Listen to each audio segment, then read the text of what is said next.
The following program is brought to you by Jack Miller. It's Down to Business with Jack Miller. Turn it around. Forget what they teach you in school. This is real life. Not Wall Street, but Main Street. Our guests will answer your questions and provide you with valuable information. Stay tuned and join in the conversation. Follow us on Facebook at Jack Miller Down to Business or on Twitter at HJackMiller1. Hello, everyone. This is Jack Miller and my main man, Todd Cohen. I'll tell you, we've been on the air, I think, 9-10 months, and I think today is going to be really the most important show we're going to do. It's about mental health and suicide prevention. And I've done so much reading on this over the past couple weeks in preparation with this. We have fantastic guests today, really moving stories. In fact, the other night I literally was driving home from work that I started to cry thinking about the pain that so many of our people are in today. It's just unbelievable, the statistics. And I hope this show brings in from the dark what I think is actually the biggest crisis America has today. There's approximately 60 million people who suffer from some sort of mental illness. That's 1 in 5 or 1 in 6 of us. It's just unbelievable, the statistics.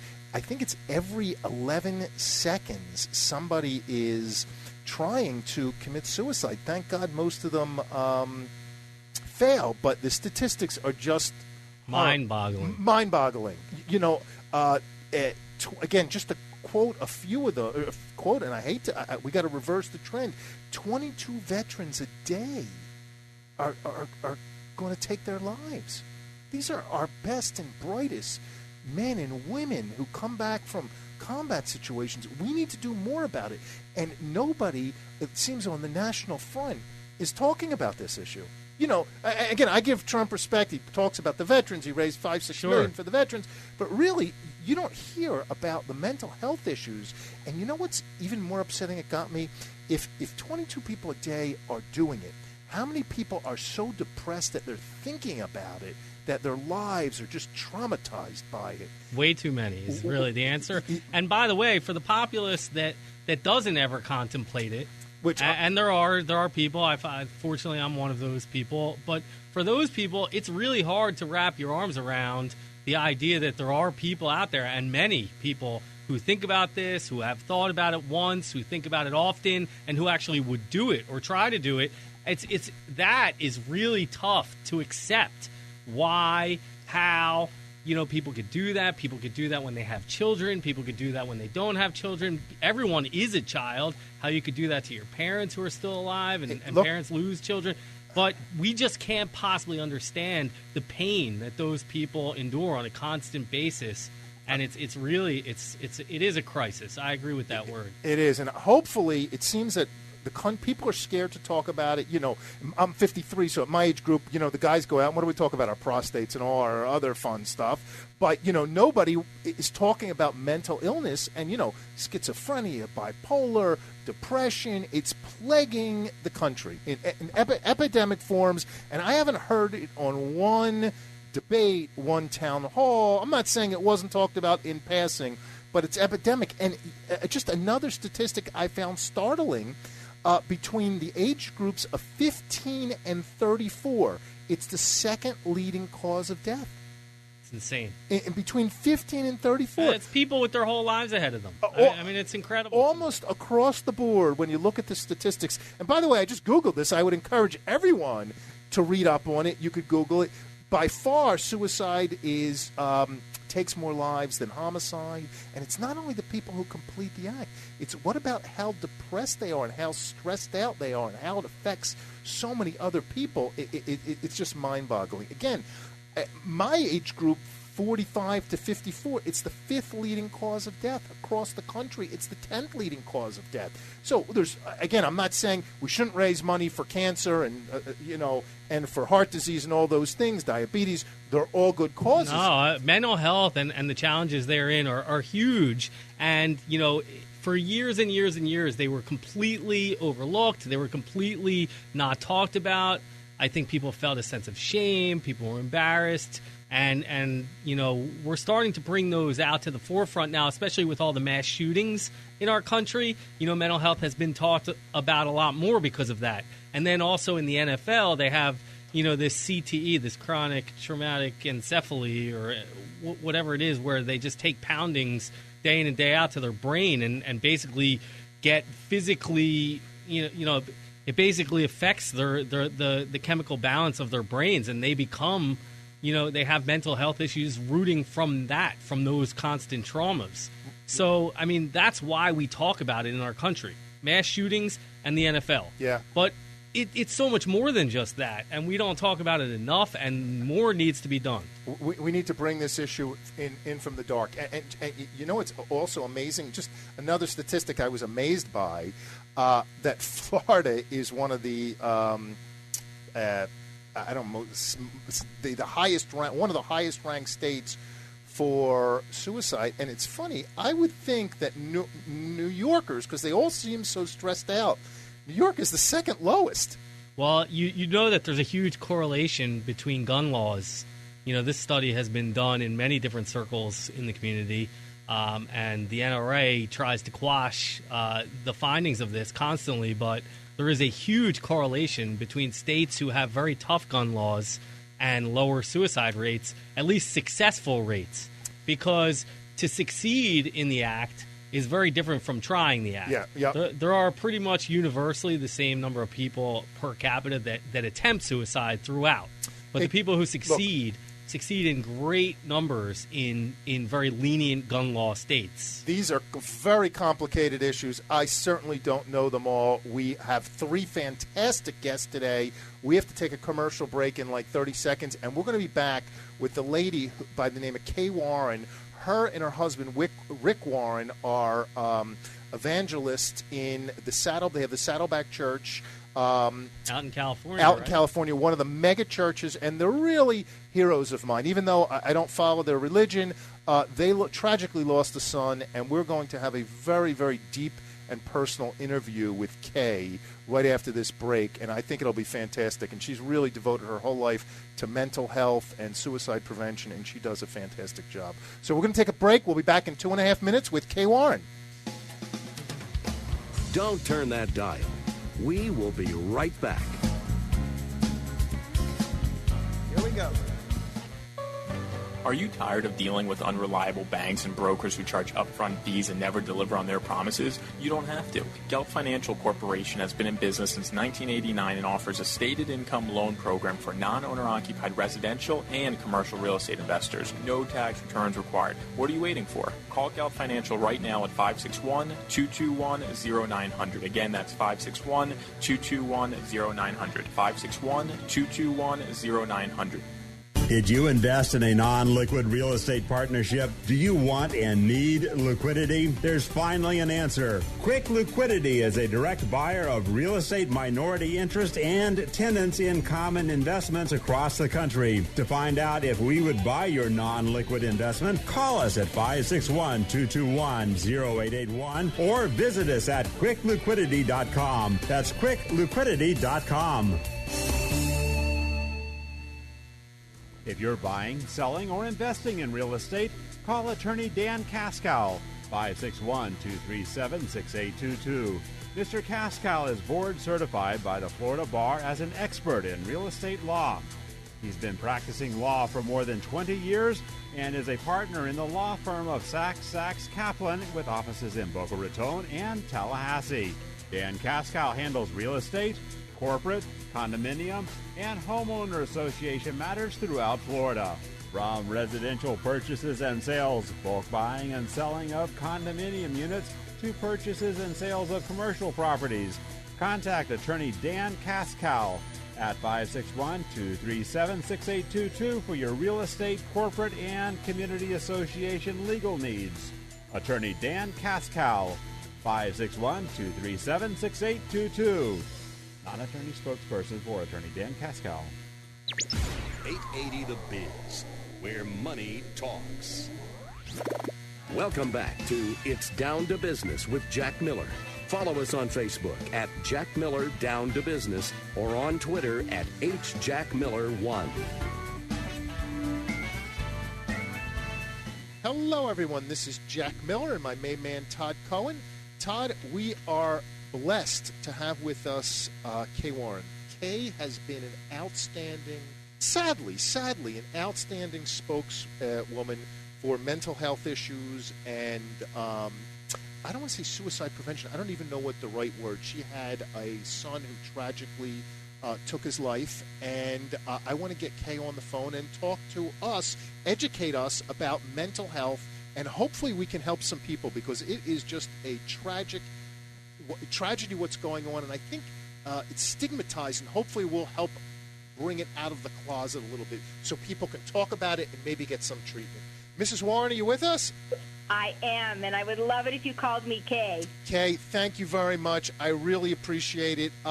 Kay, we had you on the show before. I told you how much I am a huge, and I don't even, that's the understatement of the year, fan of you and your husband and all the work you are doing on behalf of humanity, and I want to thank you again for that. Thank you. Unfortunately, last time you were on, it was a topic of joy and Christmas and good stuff. This is a more serious topic, but in a way, I'm hoping we do more good. I recently just stumbled upon some statistics about mental health and suicide that would just have been startling. And it seems to me that, now I'm certainly not the expert on it, that mental health issues and suicide is kind of kept in the closet. And I wanted to have you on to talk a little bit about it, maybe share some of your experiences, as well as talk about what people can do who are either suffering with it or going through it, or maybe know somebody who's going through it. And maybe, maybe you could, and I feel awkward asking us to start off by telling us about your son, but I've heard he has such a big personality. If you're comfortable, maybe just share a minute or two about Matthew. I would love to talk about Matthew. You can ask any mother who's lost a child, and one of the greatest joys in her life is to talk about her child. You just to hear your child's name mentioned, because people get awkward sometimes. They don't know whether to bring it up because they're going to make you sad, and what they don't understand is that you could never make me sad. I have the sadness because I've lost my child, and I think about him all the time. So I love to talk about my son. Matthew was 27 when he died on April 5th, 2013. And unfortunately, he had lived with mental illness for most of his life. I mean, he was struggling when he was a toddler. When he was 7, he was clinically depressed, diagnosed with depression, with panic disorder, with ADHD. By the time he was 11, he was said he had early onset bipolar disorder, then OCD, obsessive compulsive disorder, major depression, and about a year and a half before he passed away, he was diagnosed with borderline personality disorder. So Matthew just lived, in many ways, a very tortured, he suffered so much from the time he was very, very small. But there's the suffering side, and yet somehow he had the most fabulous sense of humor, wicked sense of humor. Oh, my goodness, that boy. He just his greatest fun thing to do in life was to embarrass me, and to embarrass me publicly, I mean, in a joking way. And he was very kind, compassionate. He felt the suffering of other people. And I always felt that if Matthew had not died, he would have made the most amazing advocate for orphans and vulnerable children, and for those that were caught up in the sex trade, the sex slaves around the world, because he had such a heart for people who suffered. And we put on his gravestone, compassionate warrior, because that's exactly who he was. He fought for himself, and he fought for other people who suffered. So delightful, funny, very severely mentally ill, and smart, compassionate. He was great, and I'll miss him every single day of my life. Are you okay to talk about, candidly, what your feelings were toward mental illness in general before your son was diagnosed? Well, like I said, he was mentally ill from the time he was a very small boy. We just didn't know that. I mean, no, I understand. I'm talking outside of your son, maybe even before your son was born.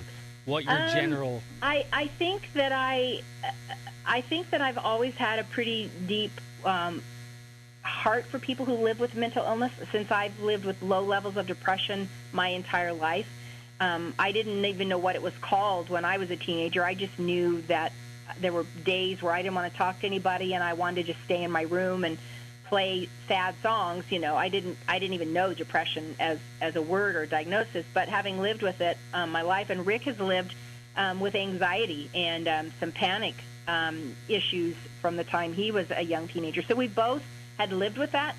So I think that we felt pretty compassionate toward folks. I think sometimes in the faith community as a whole, I don't think this is limited to Christianity. I think people of all faiths tend to look at mental illness as a character weakness or a character defect, or that people are just weak or they could control it if they wanted to. And I think we have a pretty stigmatizing attitude in the faith community toward people with mental illness, and it keeps people from getting help. It keeps them from being welcomed into the very place that they should feel the most acceptance. And that's probably one of the reasons that I am an advocate today is to be able to try to make a change in the faith community in the way that they look at people with mental illness. I don't think, by the way, maybe it is just, I don't think it's just the faith community. I think it's in the business community. It's certainly in my community. It's all over the place. For some reason, if you get, God forbid, cancer or something, it's more accepted than if you have a mental illness or depressed. And I think absolutely most of us... We sometimes call mental illness the no casserole illness. Yeah. Because when I was diagnosed with breast cancer 12 years ago, people fell all over themselves to bring us meals, take me to my doctor's appointments, take care of my kids, clean my house. But I can just almost guarantee you that if one of your listeners gets a diagnosis this week of bipolar 1 or bipolar 2 or schizophrenia, there's not going to be a single person who wants to bring them a casserole or take them to their doctor appointment. What can we as a community, maybe whether it be churches or synagogue or mosques or different faith-based or just family, do to help this? Because I feel so bad. So many people are suffering. It's just unbelievable. The numbers are startling. Well, 1 in 5, in case your listeners don't know, 1 in 5, NAMI, the National Alliance on Mental Illness, says that 1 in 5 Americans will develop or live with a mental illness in the next year. That's about 60 million Americans, and that's staggering. So it's not, what I try to say is that mental illness is common. Everybody knows somebody or loves somebody who's living with a mental illness. It's real. It's not about character. It's not about weakness, and it's treatable. So that's the good news part. And I think just acknowledging that mental illness it's real and it's common and it is an illness. The brain is an organ in the body just like your kidney or your pancreas. And if something goes wrong with your kidney or your pancreas, nobody judges you for that. So if something goes wrong in your brain, we should treat it in that same way with no judgment, but just what can we do to help? How can we help? How can we make sure you get to the right treatment and the right medication if necessary? I really believe that just taking it at that very bottom level, like the lowest shelf in the grocery store, what can we put at the bottom level? The bottom level is practical needs. Meet people's practical needs. Offer to help them with a meal. Offer to take them to a doctor appointment. Watch their kids so that they can go to their therapy appointment. Just do those really basic neighborly things that we need to do for each other no matter what. We really think that, stuff that the faith community can do is to create an atmosphere. I speak to the faith community because that's my platform is in the faith community. So create an atmosphere of acceptance and love and embrace people, and then help with practical needs. And then people are looking for places to volunteer. Listen, there are so many opportunities to volunteer in the world of mental health. There's ridiculous amounts of ways you can get involved. To remove the stigma is a powerful thing that we could do as society. And to collaborate within the community, organizations like NAMI that I mentioned, National Alliance on Mental Illness, the American Foundation for Suicide Prevention. Those are amazing organizations that people could check out their websites, NAMI.org and AFSP.org. and then to give people hope that mental illness is largely treatable, and people can get better, and they can recover, and they can have their lives back. Early diagnosis is key. Getting kids diagnosed is critical, because here's another statistic your listeners might not know. Half of all mental illness is diagnosable by the age of 14. So if you see something going on in your child that doesn't seem quite right, and it stays there for a while, don't ignore it. Don't just say, oh, they'll outgrow it, but really be alert to changes in your children that could be the signs of mental illness, and get them in treatment, get them in therapy. Is part of the problem that we don't want to get involved, and maybe we have someone in the family who we suspect has issues and is depressed, but we're maybe scared, or we don't want to get involved in their lives? And should we take a more active approach and run the risk of offending someone, but to get involved more? It seems to me... Yeah, absolutely. And I would say that's particularly important if you think someone might be thinking about suicide, because we're so afraid. Suicide is probably the last taboo. People are comfortable talking about just about every topic under the sun, stuff that I'm like, whoa, are we talking about that? But they're not comfortable talking about suicide, and those who are struggling with suicidal thoughts are terrified of sharing it. They're terrified of being locked up. They're terrified of losing their freedom. They're terrified of, there's this fear of I'll people will not love me anymore. They'll think I'm crazy. So people with suicidal thoughts often keep it to themselves, to their own detriment. There are about 41,000 suicides in America every year, twice as many suicides as there are murders. And if we could understand that simply by saying to a coworker or a family member something like, hey, I've noticed you haven't quite seemed like yourself lately. Is everything okay? And if they say, yes, I'm fine, don't worry about me, then you can follow it up with, well, I just want you to know you really matter to me, or I just want you to know I really care. And if you need somebody to talk to, man, I'm here. And if they say, yeah, things are going poorly in my life and this, follow it up with this question. Don't be afraid to ask this question. Have you thought about suicide? Don't be afraid to ask that question. Sex used to be the scary S word, and now it's suicide. So don't be afraid to say, have you thought about suicide? And if they say no, again, you followed up with, well, I care about you. I'm here. I want you to know you can tell me anything, and I am going to be on your side.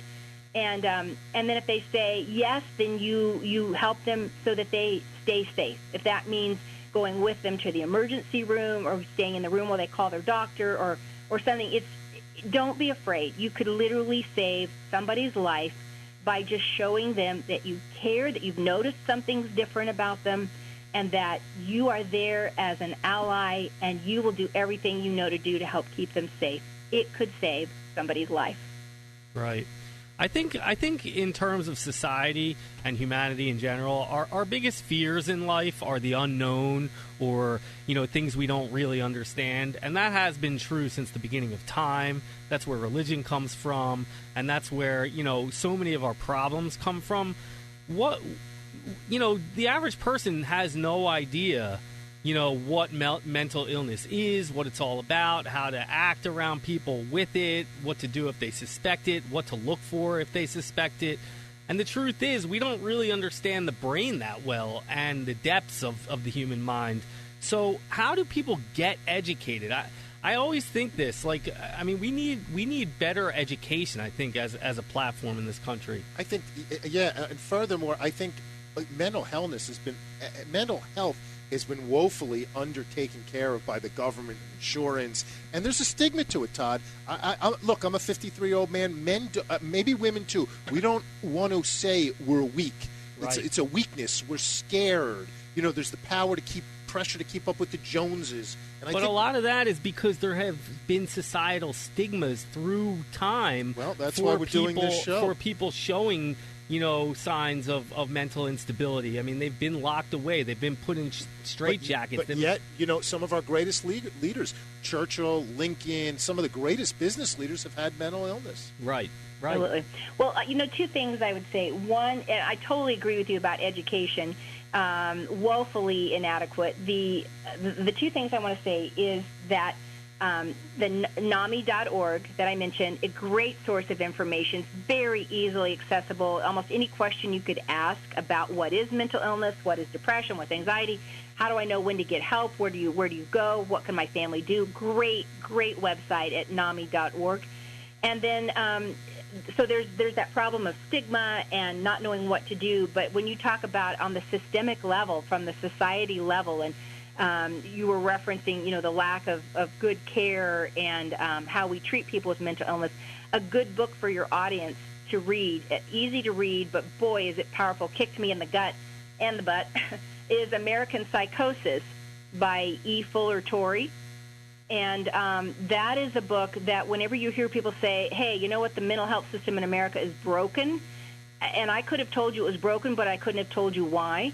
If you read American Psychosis, you are going to understand what happened in 1963 when the United States passed the law that deinstitutionalized people living with mental illness, and had a great motive, had a great heart behind it. Nothing evil about its intent at all, but it changed the mental health care system in the United States.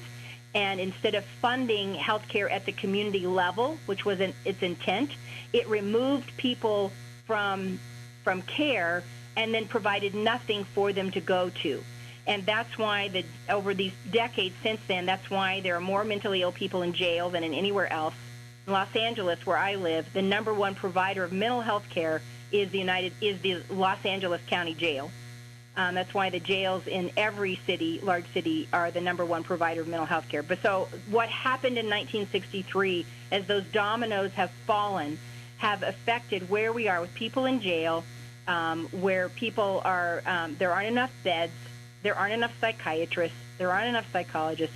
And so what we've ended up with is a truly broken mental health care system in the United States. And it will take tremendous courage and leadership. And you know what's so sad? I told you guys, I'm going to be honest, I tell your listeners this, I told you guys before the show, I don't want to really talk about politics, okay? I want to talk about other things, and here I am talking about politics. Right. So let me just say this one thing. You don't hear any politicians right now, anybody with any great renown, saying the mental health care system in the United States is broken, and we need to fix it for the millions and millions and millions and millions of Americans who are paying the price with inadequate mental health care, and our jails are overcrowded and our ERs are full because we're not taking care of people with mental illness in the way that they need to be cared for. Somebody needs to have the courage to stand up and say that. Agreed. And then another thing I really want to talk about, I don't know if we even have time to talk about it, is the other side of all of this, which is the medicinal side of it. And I feel like, even though we have therapies and we have medicines that do work and are proven to work, we have such abuse in our society with medication, and there are some really scary drugs out there for mental health disorders that are completely abused. We have doctors out there prescribing without actually seeing patients, without actually, using therapy first, without medicating. And then we have, patients themselves who abuse the medications and also give those same medications to others who use them recreationally. And what are your feelings about that? Well, it's a mess. It's a mess. You're talking about things that are true, and there are, like most things, there are no simple solutions, and there are no simple solutions here either. But what I'm more concerned about, and there's a huge epidemic in the United States of prescription drug addiction and deaths due to OD and ODs, people using some of these psychotropic medications, some of it pain medication. All of that's true. But I think what's more troubling to me is the fact that most people actually can't even get into care. So they can't even get in to see a psychiatrist or a psychologist.